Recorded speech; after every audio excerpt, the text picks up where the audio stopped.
Hello and welcome to another episode of the Finrestra podcast. I am Jan Muschoot. In this episode, you will hear the second part of my interview with Nik de Boer on the European Central Bank. But first, let's do a quick recap of the financial news. Now, for a variety of reasons, this is the first episode since the middle of February. Of course, the news has been dominated by the Russian invasion of Ukraine. And this also had a lot of ramifications for the European financial system.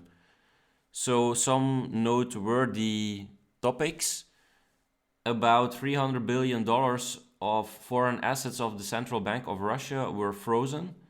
Some Russian banks have been banned from the financial messaging system SWIFT. In the European Union, Russian-owned Amsterdam Trade Bank, RCB, and Sberbank Europe closed down. Meanwhile, European banks are also leaving Russia. And on the inflation front, we saw Euro area inflation at 7.5% in March 2020, with even higher inflation in countries like the Netherlands, where inflation almost reached 12%. Now I'll do a deeper dive into the effects of the Russian invasion of Ukraine on Europe's financial system in one of the coming episodes. But now let's listen to the second part of the interview with Nik de Boer on the secondary mandate of the European Central Bank. Okay, maybe we should return to a topic that we started the episode with. That is like legal procedures. So you became interested in this whole topic because of lawsuits brought before the German Constitutional Court. And recently we have also seen that activists have taken, for example, the oil company Shell to court in the Netherlands. And I don't know if it was the same group, but also there was a lawsuit against the Dutch government on their climate policies. So maybe based on your report or just on a reading of the treaties, I think activists could also take the ECB to court because they are kind of neglecting their secondary mandate right now. Maybe, this is more a speculative question, but so far I don't think this has happened yet. So do you have any idea why it has not been tried yet? Why environmental groups have not filed a complaint against the European Central Bank? So there is a case now. Climate Earth is an NGO. They've launched a case in Belgium, and I think they did it against the Belgian Central Bank. Yeah, it was the National Bank of Belgium. But it's not against the ECB as a whole, just against the NBB. Yes, but I think they challenged the Central Bank of Belgium for its participation in the corporate securities purchase program. Yeah. So for the listeners, the Euro system, so the different national central banks that use the euro, they buy these corporate bonds. And I think the case you're referring to was because the National Bank of Belgium also buys corporate bonds from companies that are very carbon intensive, so who produce a lot of greenhouse gases. And I think there the first verdict of the judge was that it was not specific enough, their complaint. But I think it's not fully settled yet, like the Climate Earth, they would keep on proceeding. But so far, I don't think the European Central Bank as a whole has been has been challenged yet on that program. Or at least not for the argument of that they are contributing to climate change. Yeah. Okay. That's So I understood that the Climate Earth case, they sort of lost it on procedural grounds in the first, and they've appealed now. I think my understanding of these kinds of cases, or at least cases against central banks and the European Central Bank, is that procedurally, it might be quite difficult to get a case. So if you have a case, for example, against if you request a permit to build something in the back of your garden and it's refused, then you are individually affected as a citizen, and you can appeal that with a judge. However, when it contains a general measure, like that's taken by the European Central Bank, it's much more difficult, I think, to get a case in court because you're not individually affected, and the access, particularly to the European Court of Justice directly, is very, very difficult. It's high hurdle. So that's one difficulty. The other difficulty I think there might be is that if you look at a case like Urgenda, which is the climate case in the Netherlands against the Dutch government, that was really about the obligations of the government as a whole to sort of reduce significantly the carbon emissions in line with the climate goals. And the obligation put on the Dutch government was to do more to reduction, but that was on the government as a whole. So it's quite difficult from that, I think, to infer specific obligations for specific institutions. Okay. Yeah. So that's, and I would have to look more into the Shell case, whether the Shell case gives more sort of tools there. So, but I think also when you look at the European Central Bank, it's maybe, I think it's not legal for them to completely ignore the secondary mandate and not to explain how they've taken all these secondary objectives into account. But it's quite difficult, I think, to say more concretely what they should do. Yeah.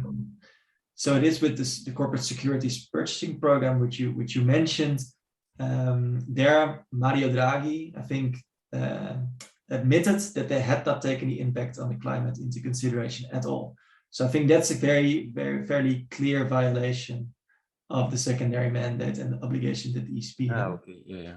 But it's not so clear what the ECB should then do, I think, to actually do take climate into consideration. So that's a challenge, I guess, with the legal case, is that the secondary mandate itself, at least, is maybe too vague to give very concrete obligations. So that's why we argue, you need more democratic guidance for how the ECB should deal with this. And that's also probably the way to ensure that the European Central Bank will actually play an effective and meaningful role in doing something about climate change, because then it will actually get the political support that it needs to do that. Yeah. So while we're on the topic of activists, your report with Jens was published by Positive Money Europe, which is a campaign organization that wants to influence the policy of the European Central Bank. So an obvious question is, what's your relation as academics? Because both you and Jens are working at universities. So what's your relation to these activist groups, and more broadly also to central bankers or maybe even political parties? So what does that ecosystem look like? It's a very interesting question. So I think as at least in the Netherlands, as at universities, we're really encouraged to make sure that your research also has an impact. So it's good in that sense to be a little bit activist about your research and connect to stakeholders in your field, but also publish in the wider media about your research, and also to talk to policy makers. I think the flip side of it then is the question is, what does it, so we talked a lot about central bank independence, but there's also independence of researchers, of course. The question is a bit, what does this mean for your independence as a researcher? And I think this is crucial. So it's crucial for me to determine my own agenda, my own research agenda, to be independent in that, and to determine the own content of my research work.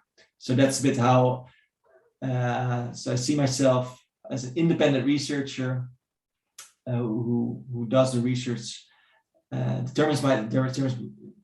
determine myself what the content of my research is, what the projects that I do.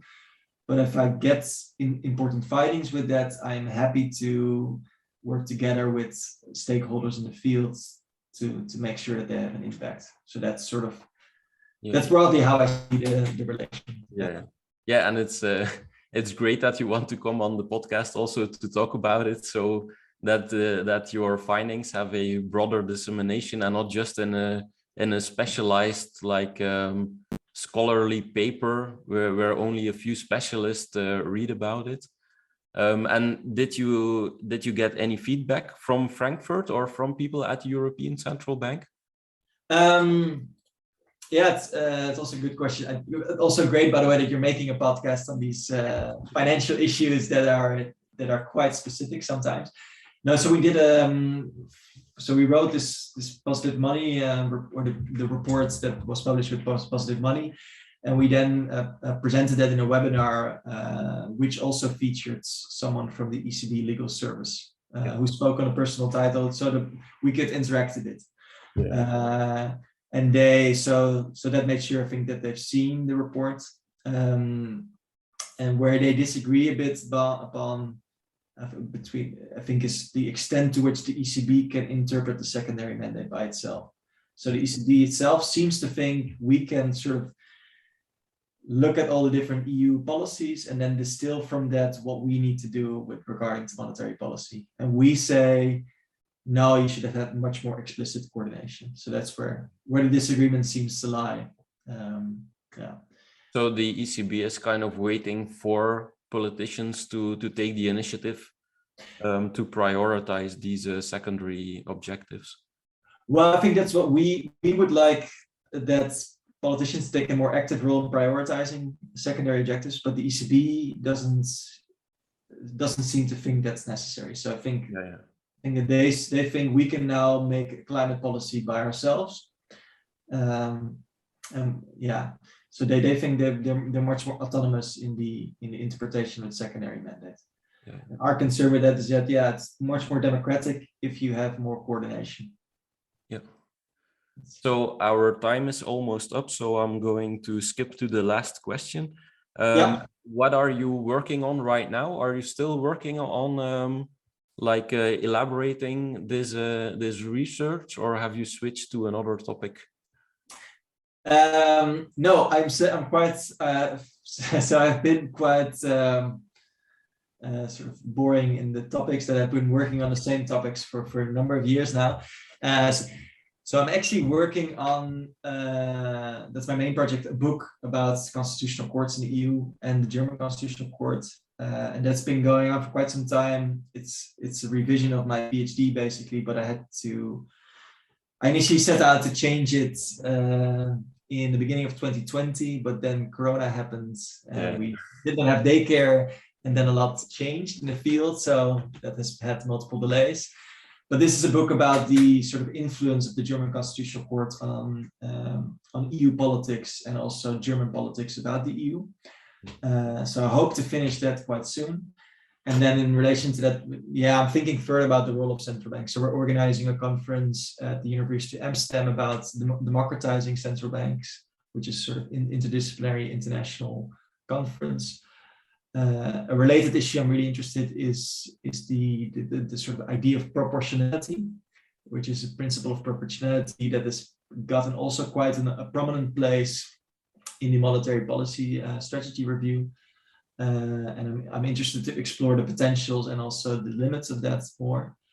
And I guess generally I'm very, very interested in the relations. So I'm a constitutional lawyer, the relation between constitutional democracy on the one hand and the way financial markets operate. So how financial globalization, for example, affects the conditions for democratic self-determination in states.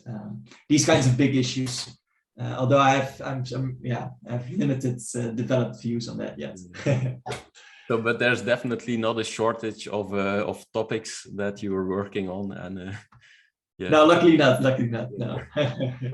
Okay, Nik, thanks very much for coming on the podcast, and who knows, maybe in the future we can talk again about your future work. Yeah, thanks so much for the invitation. It was a really great pleasure. Thank you. Thanks. So this has been another episode of the Finrestra podcast. You can find my guest Nik de Boer on Twitter at Nik de Boer. That's at NIKDEBOER. And you can also find me on Twitter at Jan Muschot at JANMUSSCHOOT. Thanks for listening. Until next time.